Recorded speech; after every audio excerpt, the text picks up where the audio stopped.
What's up guys, Celestial here again, bringing you another build guide. This time it's for the Euporia sword, which was the very hidden weapon that I found on the channel earlier on, and I was a bit disappointed with how weak it was for how hidden the weapon was, but it seems like with the new patch they've actually updated this weapon and made it incredibly powerful, which is great.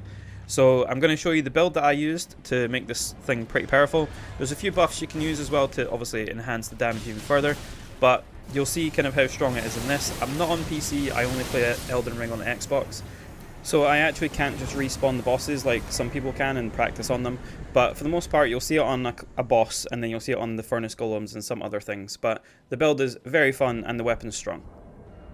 So here's my build. It's a tiny bit over the top just because I leveled my character a fair bit, but for the most part you want to have full vigor, or 60 vigor at least. Endurance fairly high. Mine doesn't need to be that high, but I like it high so I can buff and things like that. Strength and dex, they don't need to be anywhere near this high, but I did it for extra damage for the attacks. Intelligence, you don't really need anything on it. Arcane, I didn't really put anything into it either. And faith, you can have it at 60, 80 or maxed out, it's up to you. So in your physic, you're going to have the Thorny Crack tier, which enhances consecutive attacks. We also have Talismans that do that too. You can also put on the Stone Barb Crack tier, which will break enemy stances because of how many attacks you're doing at once with the empowered attack. And then we've got the Holy Shrouding Crack tier, because obviously this weapon does holy damage, and it's one thing you want to boost with this to the utmost. And then we're going to go to the Talismans.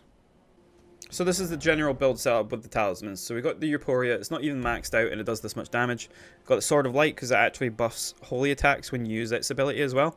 And then Commander Standard just for the hell of it, because we like to put a lot of buffs on. So like the Madness Helmet, you've got the Madness buff, you've got the Commander Standard, you've got the Light thing from the Sword of Light. So you're going to be using a lot of buffs if you really want to max out what this sword can do. But for the most part you don't really need to do all these buffs. I just do it because I like to do a lot of damage in one attack. And then Commander Standard, as per usual, that's the Rallying Cry. We have the Frenzy Flame, Black Dumpling, and then the Raksasha set just for extra damage. Sacred Scorpion Charm for holy attack. Doesn't really lower your damage negation that much. Shard of Alexander, Winged Sword Insignia, and then the two-handed Sword Talisman. The Rotten Winged Sword Insignia is actually better, or the prosthesis that you can use, Millicent's prosthesis, but I don't have them because I guess I missed the quest when I ran through the game initially, even though I'm pretty sure I did at one point, but no idea why I don't have it.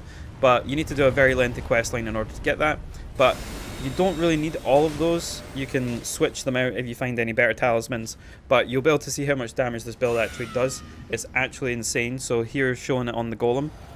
And like I said, you don't need all these buffs, I just do it for fun.